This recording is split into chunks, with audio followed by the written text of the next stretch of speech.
jirtay in la qabanay laba session oo la sameeyay laba session oo la sameeyay waxay ahayd advocacy inaan barno content kaasayto sida especially human rights maxaa dhihi jiray parliamentary committee-ga la fadhiisanay si ay hadhoodii ay u noqdaan kuwo u advocate gareeyo inay mataqaana sed markuu maraayo parliament readings markuu maraayo inay at least dadka kale ay uga dhaadhiciyaan ay wax fahansiiyaan waxaan marka leenahay markii laga baxo saaxadda electionka inay mataqaana baarlamaanka loo horgeeyo because of the baarlamaanka iyo dowladii oo dhan waxay ku jiraan election mood ku jirna so after the election mood insha Allah waxaan rajaynaynaa inay mataqaana la horgeeyo ayaga hadday ansixiyaanna uu sidaasi madaxweynaha uu ku saxiixo kadibna uu dhaqan galo haddii ay wax lagu soo celiyaana waxyaalaha wixii lagu soo celiya aan wax ka bedelno aan rajaynayna halkaas u marayo haddii aysan jirin su-aal kale waxaan rabay wax yar inaan waxaa la jira comments noo soo sheegteen wax ka dhaho waxaa loogu talagalay trainingkaniita hadda wuxuu ahaa just for non-state maxaa la jiray non-government maxaa la jiray organizations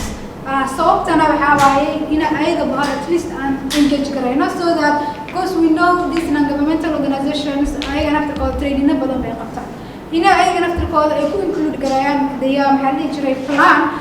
markay codsi ay dirsanayaan naftirkeeda inay ku dirsadaan inay at least dadkii ay baraan UPR human rights maxay yihiin waxyaalahaas ayaga naftirkooda ay ku dirsadaan si aan bulshada u wada gaarno because implementationka markii la leeyahay government xilkiisa wax ma ka qaban karto waa inaan gacmaha isla wada qabsanaa the number of people weli COVID-19 hadda weli variants cusub u socdo darteeda loo yareeyay the same yesterday waxaa qabanay aan siinay 10 organizations maantana 10 organization ay ahaayeen the next time waxaan rajaynaynaa inaan ka badino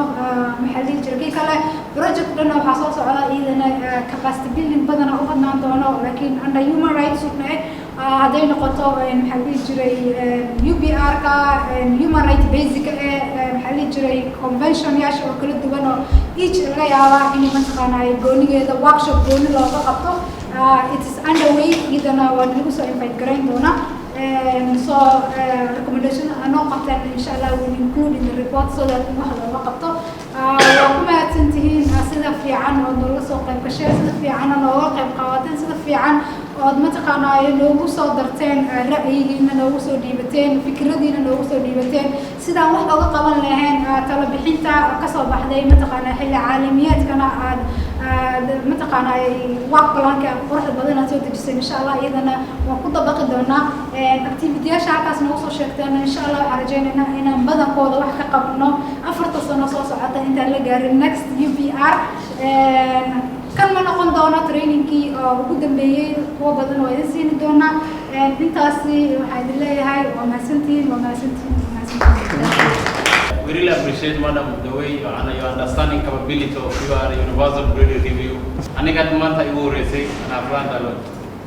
So the way you presented or the way you had no fancy say were really marvelous. The number is very few. So the Madam that they should people should be engaged more. So at the one presentation kind of another say this time. So something less productivity of outcomes we are on some motive. So as you go higher or higher, next time we have هذا وين بنفيد السنة by next time we have number more increase وكهذا. رمضان يعني training كان أوكسي أو دولة الشعب متحمسة إن أي مسكون كل سكول إفاد كريو سفو أو أي